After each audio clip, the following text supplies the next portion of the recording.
Hemos estado viendo, amados, la bendición que es de parte del Señor con respecto a la orientación que Él siempre nos da. Nuestra fe está basada no en el orden humano, sino en el orden divino. Creemos que Dios tiene sus leyes establecidas. En cada rincón del universo, en la estrella más lejana, acá en la Tierra, en el macro y en el microcosmos, Dios tiene sus leyes. Y Dios se mueve en sus leyes, en lo que Él ha determinado. El Señor no puede trabajar fuera de esas leyes. El amor es las leyes del universo. En otras culturas se habla de las leyes del universo. Pero esas leyes del universo están ahí, pero no saben quién las ha ordenado. Nosotros ahora sabemos, por la palabra, que Dios ha ordenado. Y Dios es su ley es Dios. El verbo se hizo carne, lo que Él dijo, lo que Él ordenó. Esto quiere decir que el Señor se mueve bajo sus leyes, leyes de amor, de paz, de bondad, pero son leyes establecidas, la ley de la gravedad, la ley del magnetismo, en fin, las leyes de todo el universo. Ahí meta usted la ciencia. La ciencia corrobora solamente lo que Dios ha preordenado. La mejor manera de entender cómo Dios obra es el ajedrez. En el ajedrez usted encuentra las diferentes piezas, el alfil, el peón, la reina, el caballo, pero cada pieza se mueve no como cualquier cosa, sino que cada una tiene su función, cada uno tiene sus reglas. Nadie puede hacer nada de lo que está establecido. A eso se refiere cuando nosotros decimos que Dios son sus leyes, las leyes son Dios. La humanidad confunde las leyes y se olvida de Dios. No, eso está íntimamente ligado.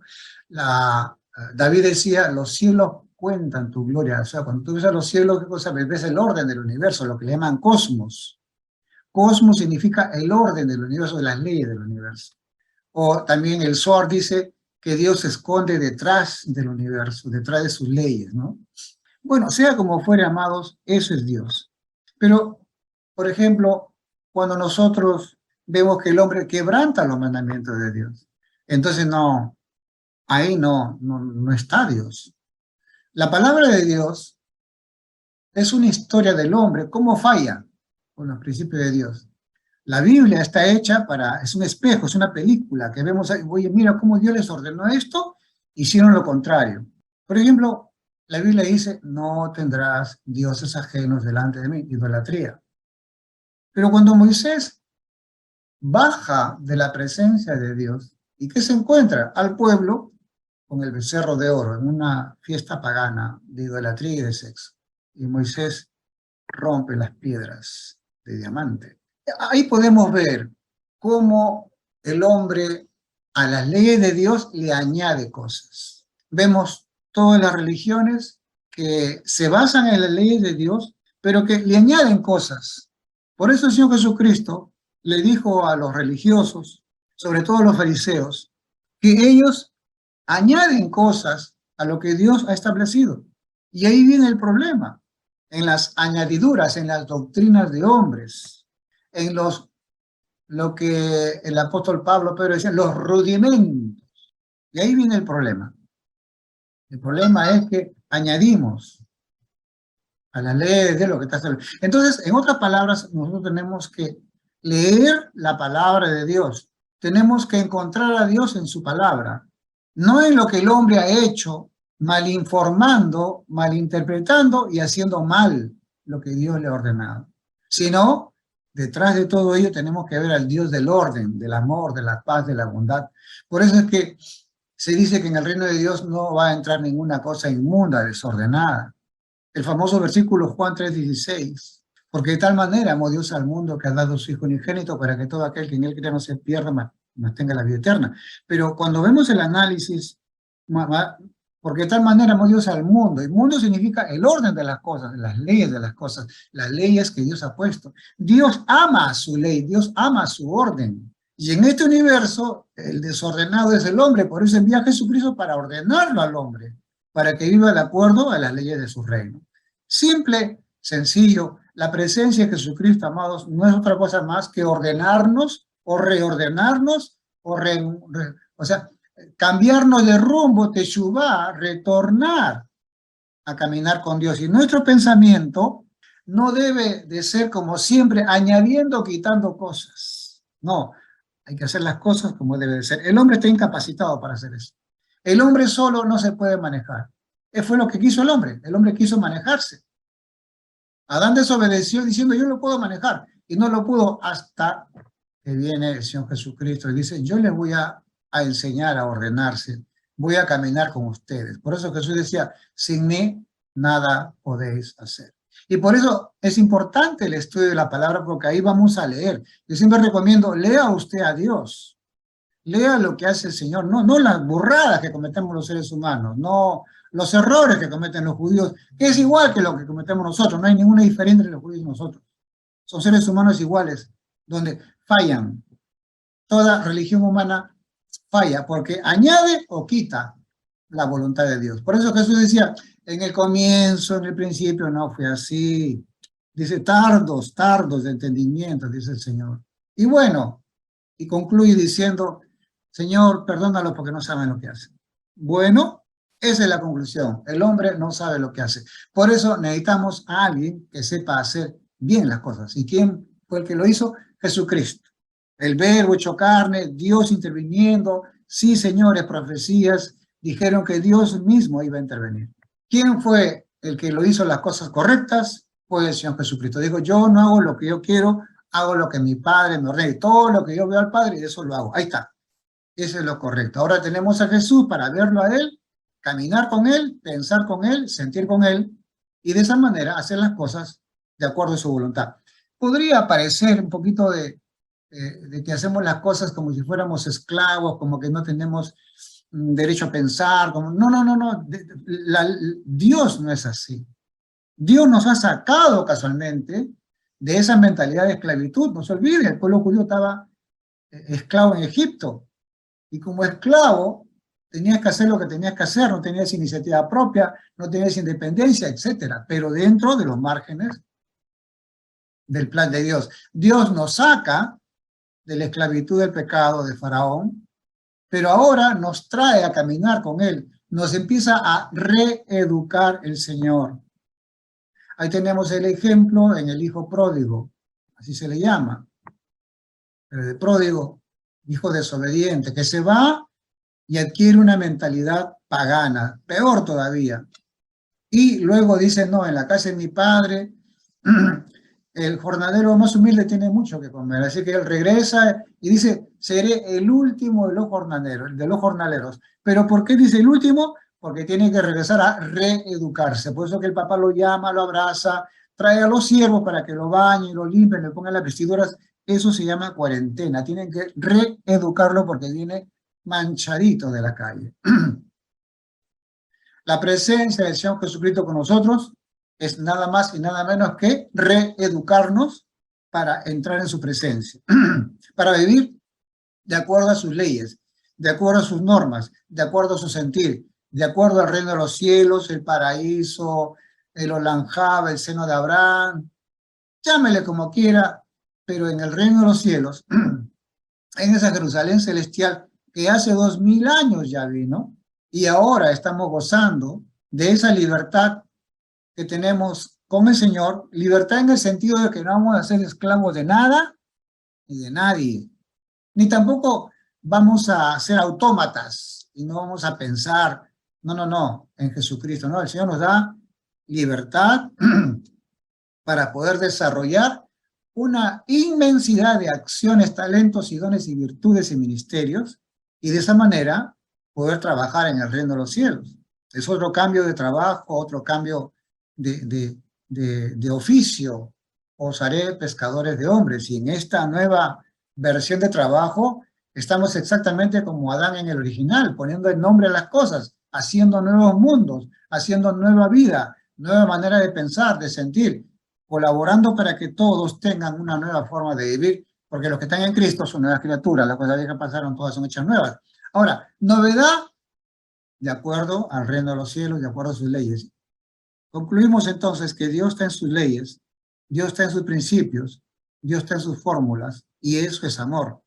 No confundir, no confundir las leyes de Dios, con las leyes religiosas humanas. No. Los ateos, y fueron ateos porque no creían en el Dios de las religiones, el Dios de los protestantes, el Dios de los católicos. No, en ese Dios no, que manipula, que esclaviza, que hace maldad, que mata, el Dios de los musulmanes, de ninguna manera. Y por eso es que dijeron, en ese Dios no creemos, somos ateos a ese Dios. Y es correcto, tampoco no creemos en esos dioses que son de esclavitud, que añaden cosas o quitan cosas a la palabra de Dios. Nosotros creemos en la palabra de Dios, no en la palabra de la religión, no en la doctrina humana. Por eso Jesús decía, escarben, escarben, para que dentro de la Biblia encontremos la palabra de Dios. Y eso es una gran bendición porque nos permite estudiar permanentemente y discernir, como cuando uno empieza a separar, cuando uno empieza a escoger arroz y saca lo que no es arroz. Eso significa, amado, el estudio de la palabra de Dios. Dentro de este estudio de la palabra de Dios, vamos al Evangelio del Señor Jesucristo y toda la Biblia, la asume tu palabra es la verdad, y vemos que el apóstol Juan, en su tercera carta, ¿no? En el Evangelio dice, amado, yo deseo que tú seas prosperado en todas las cosas y que tengas salud, así como prospera tu alma. Entonces, aquí podemos, tercera de Juan 1:2, el alma prospera si es que el alma hace la voluntad de Dios. El alma prospera si es que hace la voluntad de Dios. Entonces, es una especie de entrenamiento en la cual tenemos que estar con Dios. ¿Cómo lo hacemos? Jesucristo ya vino, pues, hermanos. Ya está. Él planeó trabajar en nuestro corazón al extremo, fíjese usted, al extremo, que ya en el Antiguo Testamento, el Señor Jesucristo empieza a entrenarnos porque el hombre está mal acostumbrado. En Éxodo capítulo 25 vemos cómo Dios le dice a Moisés que se haga un tabernáculo movible, un tabernáculo que iba a estar 40 años en el desierto con ellos acompañándolos. Un tabernáculo que iba a ser un ejercicio, un reentrenamiento para caminar con Dios. Porque la palabra claramente dice que Dios, ahora vamos a ir un poquito más arribita, de lo que está escrito vamos a entender más arribita, a ver. ¿Qué hace el Señor? Hay un pueblo que caminó bien con Abraham, Isaac, Jacob, y con Jacob, ¿qué sucede? Que hubo una hambruna, bajaron a Egipto y ahí se quedaron en Egipto. Al principio fueron los huéspedes, se les dio lo mejor de la tierra, pero estaban bajo la voluntad de Faraón, porque Faraón estaba muy agradecido a José. José era uno de los hijos de Jacob. José, con su sabiduría de Dios, ¿se acuerda? 7 años de vacas flacas, 7 años de vacas gordas. Ahí estábamos viendo los principios de Dios, las leyes de Dios, en agronomía, en astronomía, eso lo sabía José, es una ciencia. Faraón es enriquecido y la familia de José es bienvenida y es hospedada, pero eso no les ordenó Dios. En otras palabras, el pueblo de Dios se adormeció con regalos, se adormeció con aparente prosperidad, se adormeció con una aparente opulencia. Estuvieron muy bien, estuvieron 370 años muy bien, hasta que murió Faraón, murió José, y los que siguieron en adelante dijeron, ¿y quién es este pueblo que a costa de nosotros vive? Así que lo convirtieron en esclavos. Así que cuidado. Aquí la palabra nos enseña que nosotros no dependemos de voluntad humana, de favores humanos. Cuidado. No hay que acostumbrarse a lo que no va a durar. Lo que sí va a durar es la palabra de Dios, no la voluntad humana. No, yo te quiero, yo te estimo, yo te voy a dar y cuidado. Eso es depender del hombre y la Biblia dice, maldito el hombre que confía en el hombre. Cuando te diga Dios, a ti no te va a faltar nada, yo voy a ver por ti y tú te acostumbras a eso, ya fuiste ya. Porque con el tiempito te conviertes en esclavo. El Señor Jesucristo dijo algo, dijo, aquel que peca se hace esclavo del pecado. Ese principio es que si tú te sujetas a un hombre o a esa persona, te haces sujeto a esa persona, te atas, te esclavizas a esa persona. En un trabajo, estás esclavizado a lo que el dueño te diga. Tú no puedes hacer lo que te da a él en el trabajo, te esclavizas. Por eso siempre la palabra te sugiere, te instruye a tener negocios independientes, no dependientes. Y por eso Dios a Abraham, Isaac, Jacob, a todititos los llevó en forma independiente a poder vivir. Ellos cambiaron de oficio, de ser sedentarios, para ir a vivir como ganaderos, como ovejeros, dependiendo de Dios, dependiendo del sol, de la luna, de las estrellas, dependiendo de los pastos, para que se mantengan una independencia, o, dicho de otra manera, interdependencia. Ya no dependían de los hombres, ahora van a depender de Dios. Interdependencia. Es interesante acá, muchas cosas que encontramos en la palabra de Dios. Este pueblo desobedeció, se agarró a la promesa y al bienestar de un hombre, después fueron esclavos, correcto, Dios los saca, ¿y a dónde los lleva? No los lleva a la tierra prometida. ¿Por qué? Porque tienen una mente torcida, tan torcida que Dios se manifiesta a través de prodigios, milagros y muchas cosas más. La libertad de Israel inclusive implica la muerte de Faraón y todo su séquito, que de esa fecha hasta ahora nunca se recuperaron. Usted va a decir, pero Egipto, no, Egipto se levantó con otros reyes, con los griegos, con Alejandro el Grande, pero ya no con faraones ya. Y el Señor hace de que el mar se abra, muere todo el aparato estatal de gobernación, de esa manera de gobernar idolátricamente, porque pensaban que Faraón era Dios, y se acabó el enemigo y el pueblo empieza a caminar. Vese por la derecha o por la izquierda, se meten al desierto, y tan confundidos estaban, a pesar de ver los milagros, a pesar de todo, este pueblo estaba acostumbrado a la vida sedentaria, estaba acostumbrado a lo que ven, a lo que sienten, a lo que huelen, a lo que comen, a lo que perciben. No viven por fe, no viven en esperanza, no dependen de Dios, dependen de la voluntad humana, depende de lo que Faraón les daba de comer. Tanto es así que le dijeron a Moisés, oye, nos has traído acá a morir al desierto, siquiera en Egipto teníamos panteones, teníamos quien nos entierre. En cambio acá, o sea, todavía la mentalidad estaba lejos de una mentalidad idónea para el reino de los cielos. Y dentro de este proceso de reeducación, el Señor les dice, quiero que me hagan un tabernáculo. Pero claro, ustedes, pero si Dios no habita en templos, para habitar en medio de mi pueblo, no dice en medio del tabernáculo. El tabernáculo era el motivo, el propósito en la cual el pueblo de Dios acampaba. Todos tenían carpas y todos acampaban alrededor del tabernáculo, como que el Señor lo está reentrenando a caminar con Dios. Y no solamente el tabernáculo, sino que por 40 años el pueblo de Dios, el pueblo judío, se guiaba bajo la columna de fuego y se guiaba bajo la nube. La nube en el día, desierto 48 grados centígrados a la sombra, esa nube le daba sombra, cosa que estaban frescos. Y en la noche baja bajo cero la temperatura, pues estaba la columna de fuego. Entonces tenían la columna de fuego, tenían la nube como cobertura, y ahora tenían el tabernáculo, el Mishkan, para que puedan aprender a caminar con Dios. Aprender a caminar con Dios. Ya el Señor les estaba entrenando para caminar con Dios. Y eso es como dice la palabra, ha sido escrito para poder entender ahora en Cristo Jesús. Ahora el tabernáculo ya somos nosotros.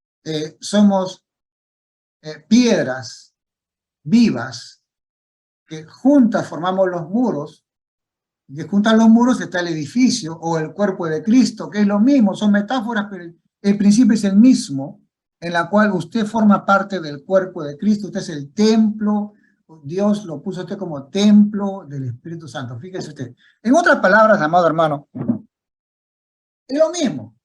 ¿Qué significa ser el cuerpo de Cristo, ser templo del Espíritu Santo? Es caminar con Dios, eso es todo. Es aprender a entrenarnos a caminar con Dios, a que ya no nos valemos por nosotros mismos, porque la mente humana tiene ahora tendencia al mal, a equivocarse. Ahora necesitamos el Espíritu Santo para que nos lleve a toda verdad y a toda justicia. Y esto va a usted a encontrar en toda la Biblia. Le he dado el resumen más o menos, pero que sin embargo el Señor demanda de su pueblo muchas cositas. Moisés no hizo el tabernáculo como a él le pareció, no. De acuerdo a la mentalidad, de acuerdo a la cultura de esas épocas, porque Dios respeta tu cultura, tu forma de pensar, y de ahí te lleva, te eleva hacia, como dice Pablo, hacia el mundo espiritual de Jesucristo. Le dijo, mira, hazlo conforme al modelo que te ha sido mostrado en el monte. Éxodo 25:40. Cuando habla de monte, en la jerga bíblica, monte es en las alturas, o sea, cuando estuvo ahí con Dios ahí, ¿no? En el cielo. Y luego le dice que mandarás a los hijos de Israel que te traigan aceite puro de olivas machacadas para el alumbrado, para hacer arder continuamente las lámparas. En el tabernáculo de reunión, afuera del velo, que está delante del testimonio, está en el lugar santo, las pondrá en orden Aarón y sus hijos para que ardan delante de Jehová desde la tarde hasta la mañana como estatuto perpetuo de los hijos de Israel por sus generaciones. Ahora, no hay que perder de vista, como le vuelvo a repetir, esto que el Señor lo está haciendo es un símil para ahora entender en Cristo Jesús cómo es que nosotros tenemos que arder o ser iluminados permanentemente con la dirección de su Santo Espíritu. Aceite, fuego, agua, viento, ráfaga, significa espíritu, ruaj, aliento. Entonces, cuando habla de aceite, habla del Espíritu Santo. Y dice que este aceite van a llevarlo todos los hijos de Israel, van a llevarlo de olivas machacadas, o sea, olivas que han sido extraídas. Y ahora podemos ver en el Nuevo Testamento otro símil también, Jesús en el monte de las olivas, de los olivos, o en el monte de los olivetos.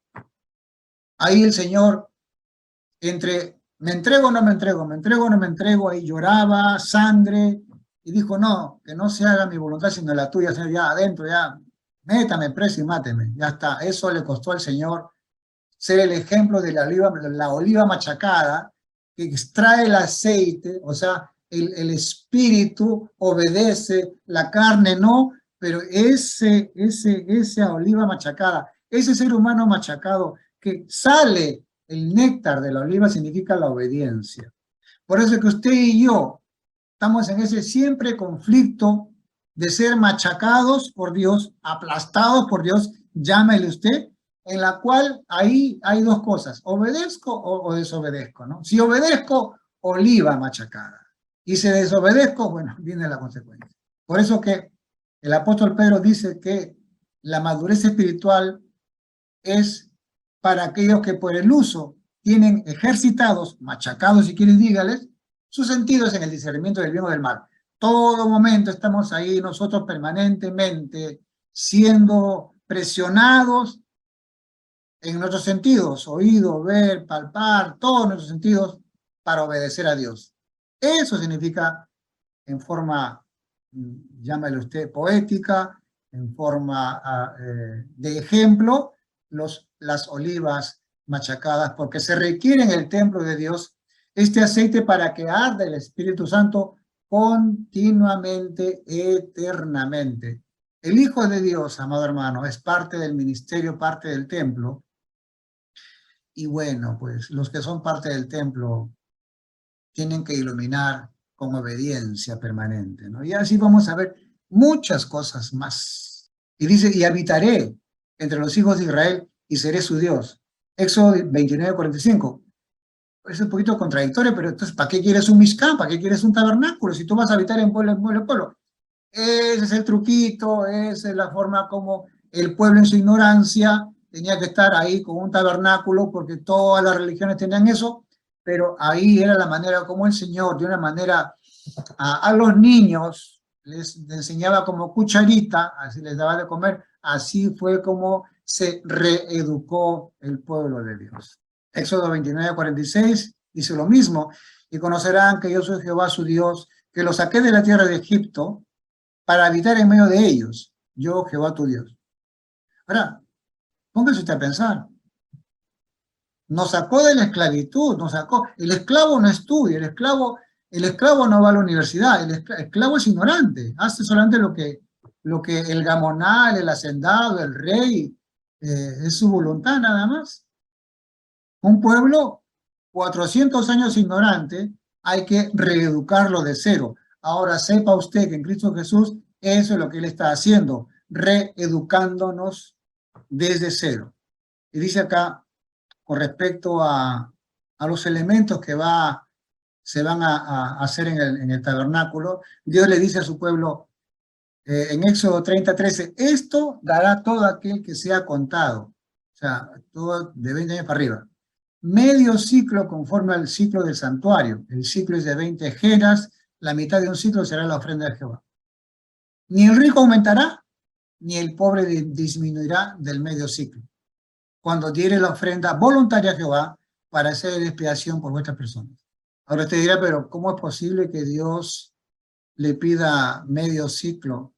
Ahora, medio ciclo, más o menos son $60, por si acaso.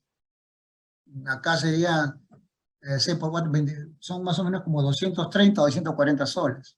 No era mucho lo que pedía el Señor, pero tenían que dar todos los de 20 años para arriba. Y usted dirá, pero ¿cómo va a pedir eso si en el desierto la gente... No, no, no, un momentito.